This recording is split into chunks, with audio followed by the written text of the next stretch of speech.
Assalamualaikum warahmatullahi wabarakatuh. Perkenalkan, kami dari kelompok 7 yang beranggotakan saya Naila Maulfirah Amalia NPM 1769021, Nur Hasanah NPM 1769002 dan Didi Purnomo NPM 1669012. Kami akan mempresentasikan mengenai edible coating pada komoditas hortikultura.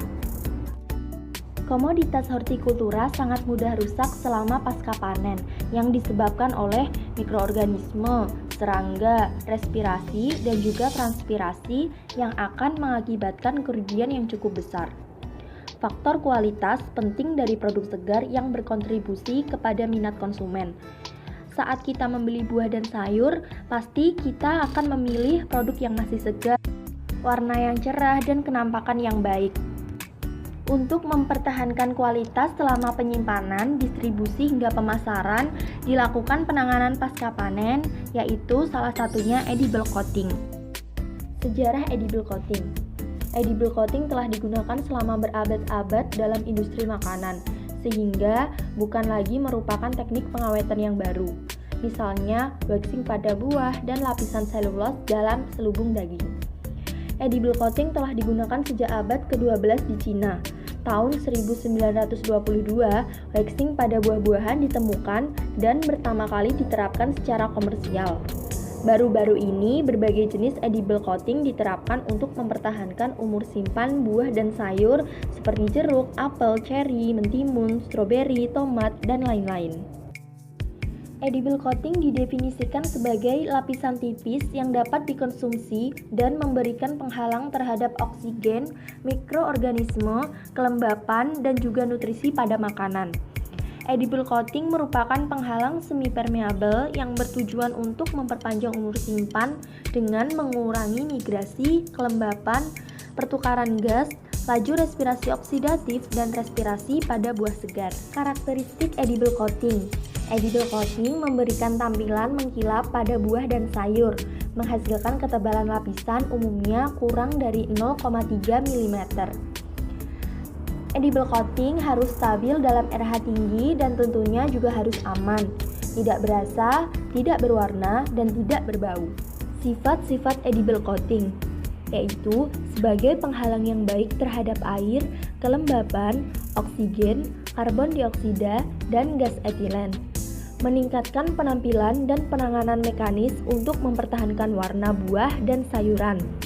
Mengandung komponen aktif seperti antioksidan, vitamin, antimikroba, dan lain-lain. Meningkatkan komposisi nutrisi pada buah dan sayur tanpa mempengaruhi kualitasnya. Sebagai lapisan yang dapat meningkatkan umur simpan buah dan sayuran. Aplikasi edible coating pada buah dan sayur, misalnya pada fresh cut apple menggunakan edible coating berupa gelatin gum, sunflower oil, dan whey protein concentrate. Pada fresh cut pineapple dapat menggunakan pektin dan alginat. Kemudian pada buah anggur dan tomat menggunakan aloe vera gel.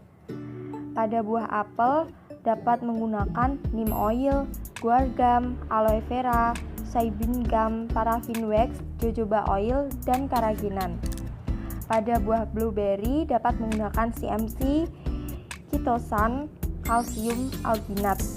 Dan pada buah mangga dapat menggunakan chitosan, sago flour, tapioca flour, dan soy protein. Klasifikasi edible coating. Edible coating dikelompokkan menjadi 3, yaitu yang pertama, kelompok hidrofobik, misalnya berbasis lipid atau lilin. Yang kedua yaitu kelompok hidrokoloid atau hidrofilik, misalnya berbasis polisakarida dan protein. Yang ketiga, merupakan kombinasi dari kedua kelompok tersebut untuk meningkatkan fungsi edible coating. Edible coating tidak disintesis secara kimia, tapi diperoleh secara alami, sehingga memiliki keuntungan dapat dimakan bersama produk, tidak beracun, dan hemat biaya dibandingkan dengan pelapis sintetis. Fungsi dan kinerja edible coating tergantung dari mekanisme penghalangnya yang akan dijelaskan sebagai berikut. Selanjutnya ada hidrokoloid. Hidrokoloid berasal dari hewan, sayuran, mikroba atau sintesis yang merupakan polimer hidrofilik. Hidrokoloid memiliki gugus hidroksil dan dapat berupa polielektrolit seperti alginat, karagenan, pektin, karboksil metil selulose, santan gum, dan gum arab. Saat ini, hidrokoloid digunakan dalam berbagai macam solusi pembentukan lapisan untuk melapisi dan mengontrol warna, tekstur, rasa, dan umur simpan pada buah dan sayur. Secara umum, hidrokoloid sebagai larutan dalam air dalam menggunakan prinsip ini untuk meningkatkan viskositas fase berair, yaitu ketebalan agent pembentuk gel. Hidrokoloid bertindak sebagai pengemulsi karena efek stabilisasi. Hidrokoloid dibagi menjadi dua, yaitu hidrokoloid polisakarida dan hidrokoloid berbasis protein. Yang pertama yaitu berbasis polisakarida. Polisakarida yang paling umum digunakan untuk melapisi buah dan sayur adalah kitosan, starch, alginat, selulose, ululan, karagenan, gelanggang, dan lain-lain. Lapisan berbasis dasar polisakarida memiliki sifat penghalang kelembapan yang buruk, dapat larut dalam air tetapi mengandung oksigen yang cukup rendah. Permeabilitas. Sebagian besar lapisan dimakan polisakarida diterapkan pada buah dan sayur yang segar dan minimal proses, dengan menciptakan kondisi atmosfer yang dimodifikasi untuk mengurangi tingkat respirasi. Polisakarida memberikan efek kerenyahan, kekerasan, kekompakan, kualitas penebalan, daya rekat, dan viskositas ke sebagian lapisan yang dapat dimakan. Polisakarida terdiri dari rantai polimer yang memiliki sifat penghalang gas yang sangat baik, menghasilkan suasana modifikasi yang diinginkan yang memperpanjang umur simpan buah dan sayur tanpa membentuk kondisi anaerob. Edible coating berbasis polisakarida terdapat dua turunan. Yang pertama yaitu turunan selulosa. Turunan selulosa dibuat dari rantai polimer dari dua unit berulang residu anhidroglukosa atau beta-glukopironasa yang melekat melalui hubungan 1,4 glukosidik. Dalam struktur kimia ini, N menunjukkan menomor glukosa polimerisasi. Umumnya, pelapisan dari film turunan selulosa yang dimodifikasi memberikan larutan bening yang tidak berwarna, tidak berbau, dan tidak berasa, memiliki sifat tahan minyak dan lemak yang baik dan larut dalam air, dan sebagian permeabel terhadap transmisi, kelembapan, dan gas. Properti penghalang mekanik dari lapisan selulosa yang dapat dimakan dan film didasarkan pada berat molekul selulosa, yaitu semakin tinggi berat molekul selulosa, sifat penghalang sangat baik. Turunan selulosa yang dimodifikasi ini ditemukan dalam bentuk butiran dan bubuk, bersifat higroskopis. Namun, pelapisan edible film turunan selulosa memiliki sifat penghalang gas dan air yang buruk. Turunan polisakarida bersifat hidrofilik, oleh karena itu memiliki sifat mekanik yang buruk. Turunan selulosa seperti HMPC, CMC, MCC, dan HPC. Yang kedua ada turunan pati. Pati adalah polisakarida yang paling umum diperoleh dari biji-bijian sereal seperti gandum, jagung, beras, dan lain-lain. Biji sereal adalah keluarga Poaceae. Pati terdiri dari unit anhidroglukosa. Pati adalah homopolimer yang terdiri dari komponen polisakarida. Satu adalah amilosa yang larut dalam air. Yang kedua adalah amilosa pektin yang tidak larut dalam air. Amilosa adalah turunan pati yang baik untuk pelapisan edible film.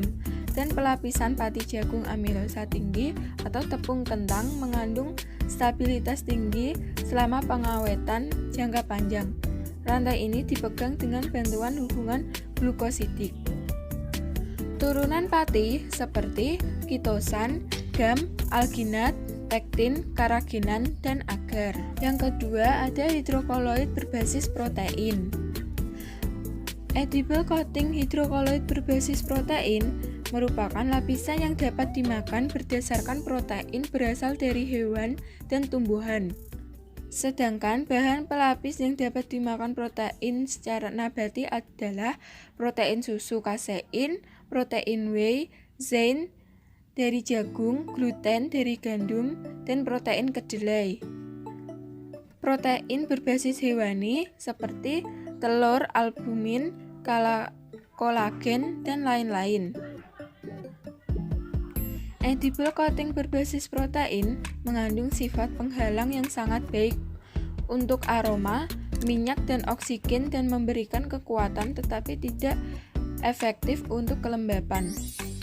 Memiliki penghalang yang sangat baik disebabkan oksigen adalah struktur ikatan hidrogen yang padat. Edible coating berbasis protein memiliki oksigen yang baik seperti penghalang pada kelembapan relatif rendah. Lapisan berbasis protein bukan penghalang yang baik untuk uap air karena sifat hidrofiliknya, tetapi mengandung sifat organoleptik dan mekanik yang baik. Edible coating berbasis protein dibagi menjadi dua, yaitu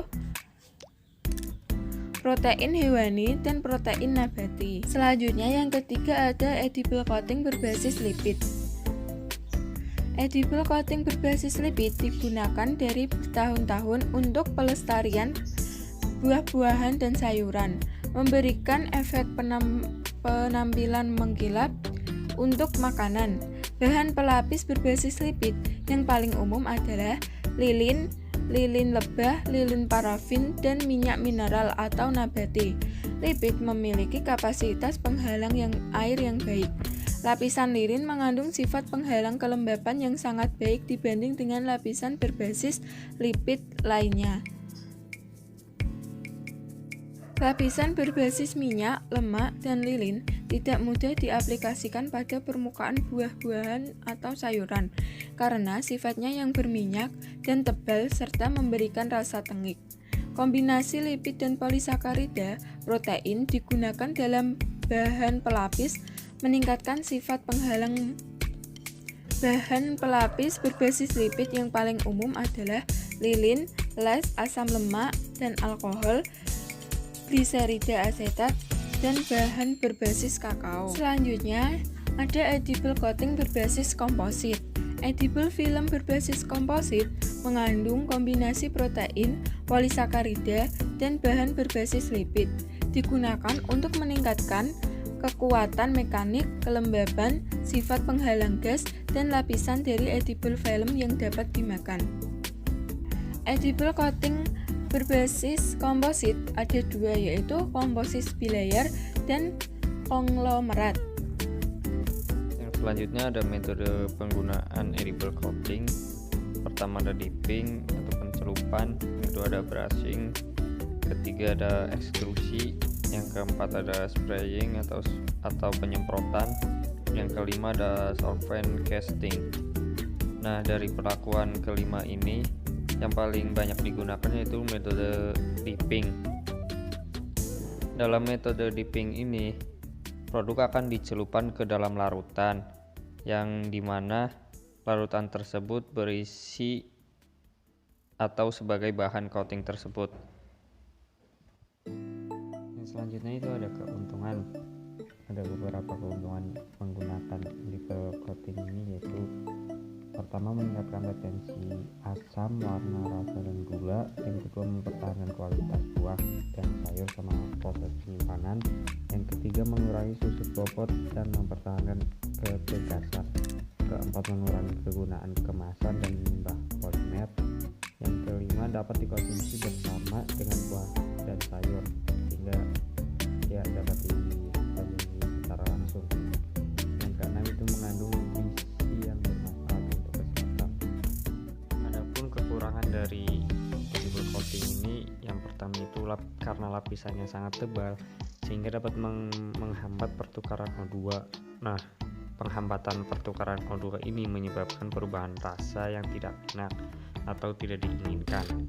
Untuk yang kedua, beberapa edible coating bersifat higroskopis yang dapat meningkatkan pertumbuhan mikroorganisme sehingga akan berdampak pada buah atau sayur itu sendiri. Selanjutnya ada konsep baru yaitu herbal edible coating. Herbal edible coating ini terbuat dari pelapis herbal yang meliputi rempah-rempah dan lainnya.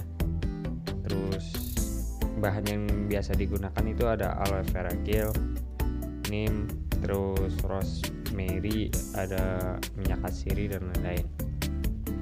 Nah, herbal edible coating ini memiliki sifat antimikroba, terdiri dari vitamin, antioksidan, dan mineral esensial.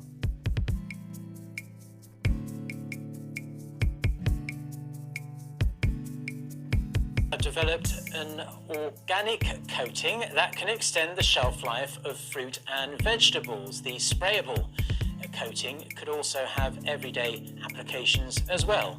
Park Se-young has more. Plant-derived polyphenol antioxidants are often used as food additives due to their antimicrobial and potential anti-cancer properties. Now, Korean researchers have developed a sprayable nanocoating technique using these organic polyphenols to extend the shelf life of fruits. Polyphenol has both antioxidant and preservation properties, so the coating can preserve fresh fruits. Compared to the soaking method, this new spraying technique takes less than 5 seconds and can be selectively applied to targeted areas. The technique also prevents deformation of products and cross-contamination of the coating solution. Coated tangerines preserve their shape and quality much better than uncoated fruits after 28 days, while coated strawberries stayed fresher than uncoated fruits for 58 hours. The technology can be applied to everyday goods, from keeping eyeglass lenses from fogging to keeping the soles of shoes free from bacteria. The researchers have patented the technology with aims to commercialize the method for nano-coating fresh produce. Park Se-young, Arirang News. Selanjutnya, kami akan membahas artikel ilmiah dari Journal of Food Quality yang berjudul Guar Gum sebagai edible coating untuk meningkatkan masa simpan dan kualitas pasca panen tomat Roma. Meningkatnya minat dari konsumen dan komunitas ilmiah dalam mengembangkan edible coating alami untuk menggantikan lapisan berbasis lilin komersial untuk menjaga kualitas sayuran pasca panen. Guar gum adalah tepung kaya akan galaktomanan, polisakarida yang larut dalam air yang diperoleh dari kacang polong klaster India. Guar gum adalah salah satu pengental yang paling penting dan merupakan bahan serbaguna yang banyak diaplikasikan pada makanan karena sifat fisikokimia yang tinggi, biaya yang murah, dan kemampuannya yang dapat terurai secara alami.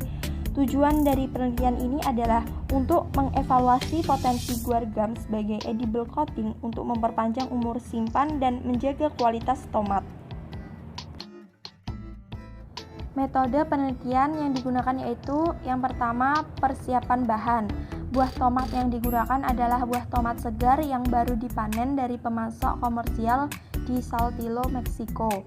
Kemudian buah tomat diseragamkan berdasarkan berat, warna, adanya noda, dan infeksi jamur. Kemudian buah dicuci dengan larutan hipoklorit selama 2 menit, selanjutnya dikeringkan pada suhu ruang. Yang kedua yaitu perlakuan coating. Formulasi edible coating yaitu 1,5% guar gum dan 30% gliserol yang dilarutkan dalam 100 ml Aquades. Kemudian tomat dicelupkan dalam larutan guar gum selama 1 menit, selanjutnya dikeringkan. Semua sampel disimpan pada suhu ruang selama 20 hari. Yang ketiga yaitu analisis. Analisis yang dilakukan meliputi susut bobot, warna, ketegasan, total padatan terlarut, total asam tertiterasi, analisis mikroba, laju respirasi, dan evaluasi sensoris. Hasil dari analisis yang pertama yaitu susut bobot. Dapat dilihat pada grafik bahwa tomat yang diberikan perlakuan edible coating mengalami susut bobot yang relatif lebih rendah dibanding tomat tanpa perlakuan. Hal ini disebabkan adanya guar gum yang membentuk lapisan semi-permeable sebagai penghalang dan pelindung untuk mengurangi transpirasi dan respirasi pada permukaan buah sehingga menghambat kehilangan kandungan air dalam buah tomat selama penyimpanan. Selanjutnya warna. Tomat dengan perlakuan secara visual menunjukkan kecerahan yang lebih tinggi dibanding tomat tanpa perlakuan. Dapat dilihat pada tabel adanya perbedaan yang signifikan pada nilai L. Hal ini dipengaruhi oleh laju respirasi yang menunda degradasi pigmen klorofil dan karotenoid yang disintesis selama penyimpanan. Kemudian nilai A, B, dan kroma tomat tanpa perlakuan lebih tinggi dari tomat dengan perlakuan. Nilai kroma yang lebih tinggi menunjukkan adanya saturasi yang lebih tinggi terkait dengan tahap kemerahan pematangan. Selanjutnya ada ketegasan. Dapat dilihat pada grafik tersebut bahwa penurunan ketegasan pada sampel tanpa perlakuan yaitu 72%, sedangkan pada buah tomat dengan perlakuan hanya 46% setelah penyimpanan 20 hari. Penurunan ketegasan disebabkan karena aktivitas enzimatik selama proses pematangan. Pelunakan buah disebabkan penurunan komposisi dinding sel yang merupakan proses biokimia dengan melibatkan hidrolisis pektin dan pati oleh enzim hidrolase seperti pektinesterase dan poligalakturonase. Tingginya kadar karbon dioksida dengan melapisi buah dapat membatasi aktivitas enzim yang memungkinkan pemeliharaan ketegasan selama penyimpanan. Yang selanjutnya ada total padatan terlarut. Secara umum terjadi peningkatan total padatan terlarut selama penyimpanan. Pada sampel tanpa perlakuan, total padatan terlarut sebesar 18,2%, sedangkan buah dengan perlakuan hanya 4,26%. Edible coating dari guar gum menghambat produksi karbon dioksida yang berakibat menurunkan laju respirasi sehingga menghambat sintesis dan metabolisme. Selanjutnya ada total asam tertitrasi. Nilai total keasaman buah menurun selama penyimpanan.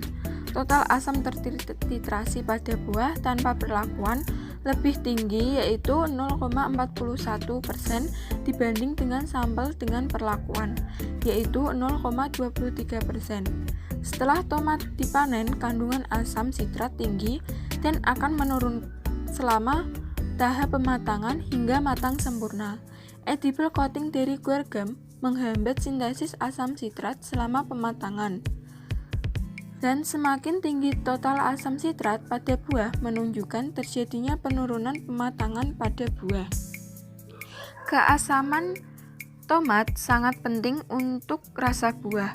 Pengaruh pelapisan pada parameter mutu tergantung pada jenis edible coating, kultivar buah, dan penyimpanan pada buah. Dalam tomat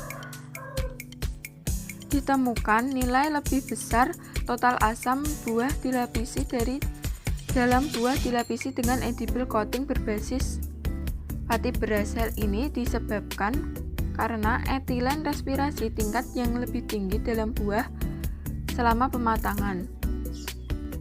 Selanjutnya ada analisis mikroba.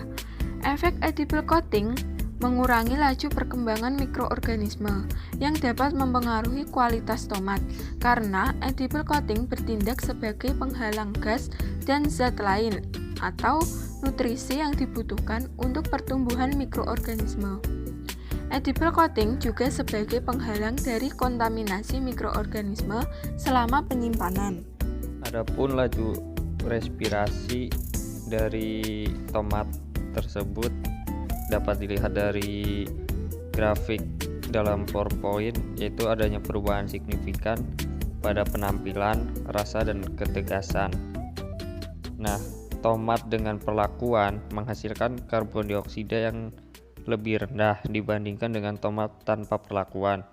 Hal ini disebabkan karena adanya lapisan penghalang untuk difusi oksigen. Edible coating memodifikasi suasana internal pada tomat sehingga secara signifikan laju respirasinya dapat terhambat atau tertunda.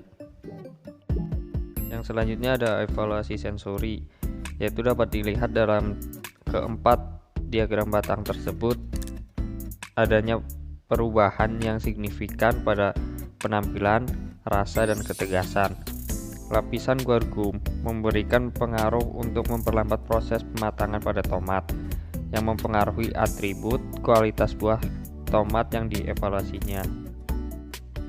Untuk kesimpulannya yaitu edible coating berbasis guar-gum pada buah tomat dapat menunda proses pematangan dengan menghambat laju respirasinya. Nah, hal ini menunjukkan bahwa lapisan guar-gum tidak hanya mempertahankan ketegasan, tetapi juga meningkatkan kualitas pasca panen selama penyimpanan pada suhu ruang. Edible coating berbasis guar-gum mudah diaplikasikan dan lebih murah, sehingga dapat digunakan secara komersial untuk memperpanjang umur simpan pada buah tomat tersebut. Sekian presentasi dari kami. Assalamualaikum warahmatullahi wabarakatuh.